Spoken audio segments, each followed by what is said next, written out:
જેવું છે એટલે સંતોએ ગાયું છે કે જગત બંધન જેલ, આમાંથી છૂટવું મુશ્કેલ, આ જેલને તોડવા મોટા મુનિજન મથેલ. એટલે આમાં કીધું છે કે એવું નિરખી પદ નિર્વાણ અનુભવ કરીએ. આમાં ઉગી જાય અનુભવી ભાણ બ્રહ્મમાં બળીએ, જેથી આવા ગમન મટી જાય. નિરખી પદ નિર્વાણ પદ છે, આત્મા પદ છે. જ્યાં લગન એની પ્રતીતિ ન થાય, કાં લગન મીરાબાઈએ ગાયું છે કે આત્માને ઓળખ્યા વિના રે લક્ષ 84 નહીં મટે. આવી ભ્રમણાને ભાંગ્યા વિના રે આ ભવના ફેરા નહીં મટે. એટલે જ્યાં લગન નરસિંહ મહેતાએ કીધું છે કે આત્મ તત્વ સીન્યા વિના સર્વે સાધના જૂઠી. જ્યાં લગન આની પ્રતીતિ ન થાય, કાં લગન આ બધા ધમપસાડા સમજવા. આપણને એમ થાય કે ભાઈ હું કાંઈક થોડોક જ્ઞાની થઈ ગયો કે મને કાંઈક આવડી ગયું, બોલતા આવડી ગયું. એ તો એક તમારી યાદ શક્તિ હોય તો તમે વાંચી અને બોલી શકો છો. એથી કાંઈ ફેર પડી જાય એવું નથી. અને આ બધું બોલથી છે, બોલથી સમજવાનું એ બરોબર છે, કારણ કે માર્ગદર્શન છે એ મેન મુદ્દો છે. પણ એમાં પછી મહેનત આપણે કરવાની છે. આપણને બધાને ખબર છે કે આત્મા અજર અમર અને અવિનાશી છે. જન્મતો નથી, મરતો નથી, આવતો નથી, જાતો નથી. પણ એ એક બોલથી છે. આપણને ખબર છે ને બોલી નથી ખબર, એ બોલે છે. અહીંયા મુરદાસ બાપાએ ના પાડે છે કે સત્સંગ વિના મન સમજે નહીં, સુરતા ભલે તમારી અગમ પદમાં હોય. રવિ રવિ કીધે રજની નહીં ટળે, ભોજન નામ લીધે નહીં ભાંગે ભૂખ. જળ જળ કીધે તૃષ્ણા નહીં ટળે. જો આપણને અત્યારે રાત્રિ છે તો દિવસ ઉગે એમ કઈ ઉગે નહીં. પછી 32 ભાતના ભોજન ફેર્યા હોય અને જ્યાં લગન તમે ખાઓ નહીં, કાં લગન આની ભૂખ પણ મટતી નથી. પછી આપણને તરસ લાગી હોય, પાણી પીવું એમના બોલ્યા રાખો તો તરસ છીપે નહીં. એટલે આ મૂળદાસ બાપાએ કીધું છે કે ભાઈ આની માટે પછીની કડીમાં કીધું છે કે 100 મણ અગ્નિ લખો કોરા કાગળે, એને જઈને રૂહમાં અલ્પાવો. અગ્નિ પીડ્યો ને અહીંયા રૂહ દાજે નહીં. હું કામે કે ખોટો છે લખેલો. બાકી એક પાવ પડી જાય તો કરોડો મણનો ઢગલો પડ્યો હોય ને એની રાખ થઈ જાય.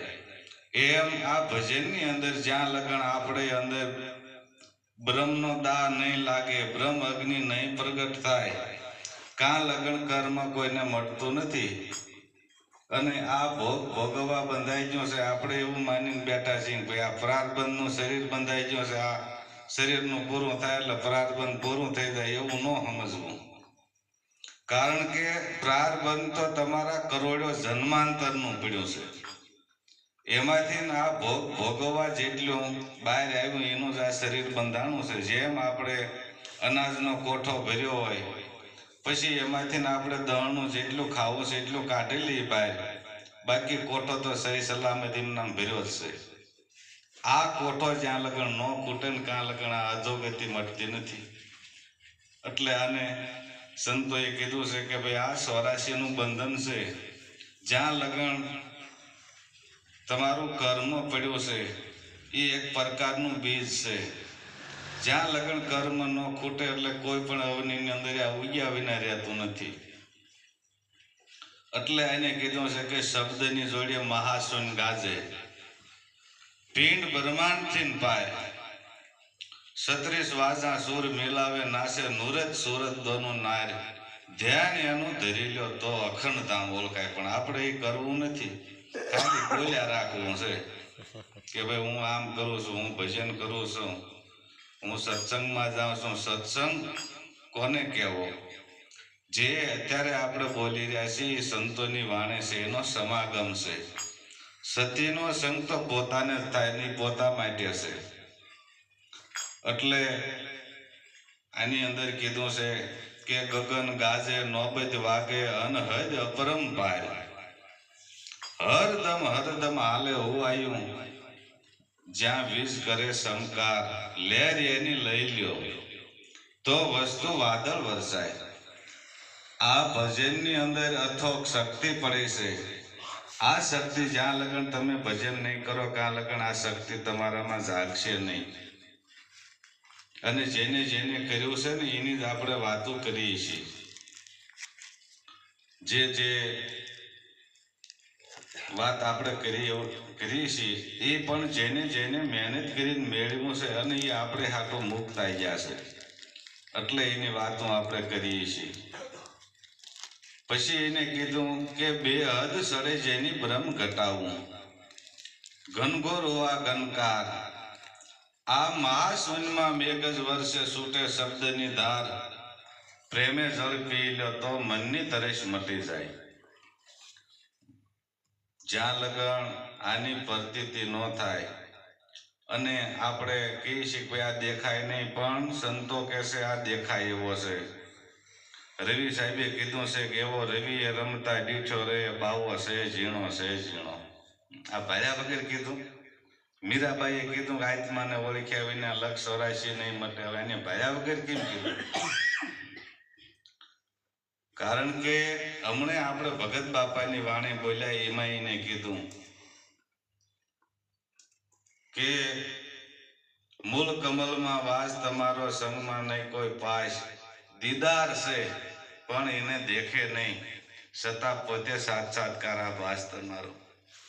કારણ કે આપણે ઓલી કહેવત જેવું છે સતી આંખે આંધળા. કારણ કે આ શખ્સોથી સંતો કહેશે નથી ભળાતો, પણ સદગુરુએ જ્ઞાન શખ્સો આપણને આપ્યું છે તો એમાં તો નજર કરો. એટલે આની પ્રતીતિ જ્યાં લગન ન થાય ને ત્યાં લગન એવું માનવું કે ભાઈ આપણને એની બાયશે નથી. જે ધર્મ આપણે લઈને બેઠા છીએ ને એની આપણને બાયશે નથી. અને આ પ્રગટ બતાવવા વાળો જોઈએ. ગીતાજીની અંદર જો કૃષ્ણ ભગવાનને અર્જુનને વિરાટ રૂપ બતાવ્યું ને આપણે બધા માનીએ છીએ, તો ભગવાને એ શું કામ બાકી રાખ્યું? અર્જુનને એનું ન દેખાડ્યું? એનું બતાવી દેવું પડે ને.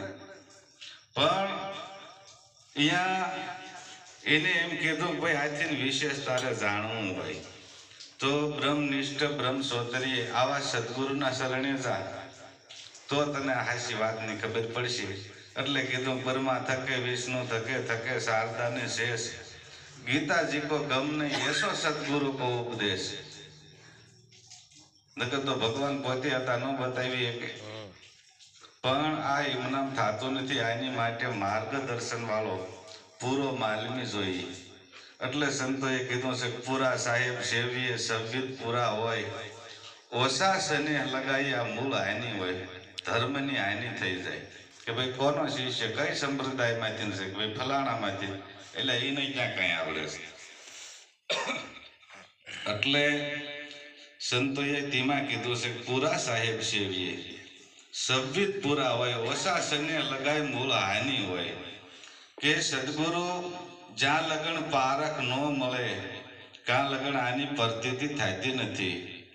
એટલે આ જયદેવ બાપાએ કીધું છે કે બે હદ સડે જેની ભ્રમ ઘટાવું, ઘનઘોર હોવા ગનકાર, મહાશૂન્યમાં મેઘ જ વર્ષે છૂટે શબ્દની ધાર, આ પ્રેમે જળ પી લ્યો તો મનની તરસ મટે. આને તરસ છે પણ આપણે એને ઘર જ નથી દેખાડતા કે અહીંયા પાણી આરો છે અહીંયાથી પી લો એમ. પછી એને કીધું કે બાહિર ભીતર એક નિરંતર સળંગ સૂતર એક તાર. જયદેવ કે તમે જાણી લ્યો આ તો દેહની બહાર દીદાર. જો આ પ્રગટ પુરાવા છે. ગંગા સતીએ કીધું પિંડ બ્રહ્માંડથી ભરશે ગુરુ પાનભાઈ તેનો બતાવું તમને દેશ. રવિ સાહેબે કીધું કે મન પવન કી ગતિ નો પહોંચે તાપર ખેલ અમારા, કહે રવિ રામ ભાણ પ્રતાપે આ તો દેખ્યા દેહથી બહાર દીદારા.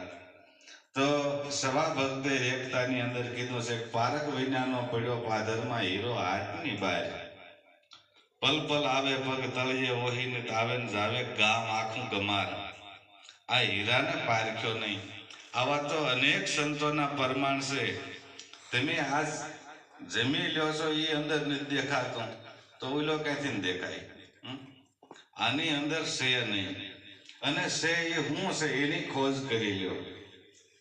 તો કબીર સાહેબે કીધું છે કે હે જ્ઞાની તમે કરો વિચાર આમાં બોલન હારો ક્યાં વસે આ બોલવા વાળો છે આપણે આ શરીરને માનીને બેઠા છીએ કોઈ શરીર બોલે પણ શરીર જડ છે શરીર કોઈ દી બોલે નહીં શરીર સાધન છે શરીર થકી બોલાય ખરું પણ શરીર બોલે નહીં એટલે જીવન બાપાએ કીધું બોલે બોલાવે સબઘટ બોલે સબઘટમાં રહ્યો સમાય ઘટ એટલે શરીરને નથી કીધું હા અહીંયા કણે જો એ શબ્દ મર્યાદામાં બોલ્યા છે સબઘટમાં રહ્યો સમાય જ્યાં જોવો ને ત્યાં વસી રહ્યો ઠીક કરી થાણા દિયા ઠેરાય જણન જણન જણ ઝાલર વાગે તો બીજા સંતોએ કીધું કે જ્યાં જ્યાં જોવો ત્યાં સાયા તોરી રામ સોહી રે માણેક મેરી નજરોમાં આયા એની વગરનું ખાલું નથી ક્યાંય તો કૃષ્ણ ભગવાન પોતે બોલે છે કે હે અર્જુન આ જગત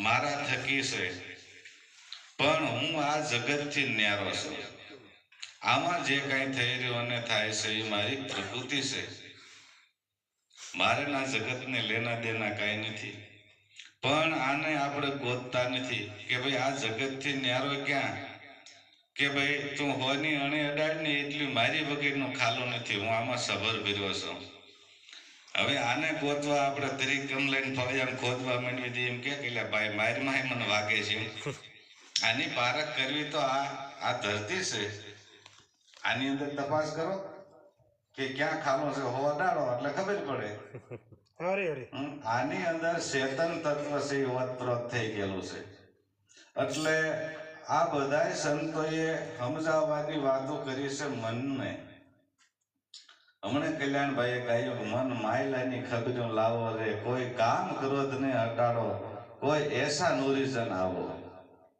આ તો ઉલટું અસવાર થઈને બેહી ગયો છે તન ઘોડા ને મન છે અસવાર આની માથે જેની માથે આપણે સવારી કરવાની છે એ પોતે સવાર બની ગયું છે એટલે અહીંયા પ્રેમલ સાહેબે એક ભજનની અંદર કીધું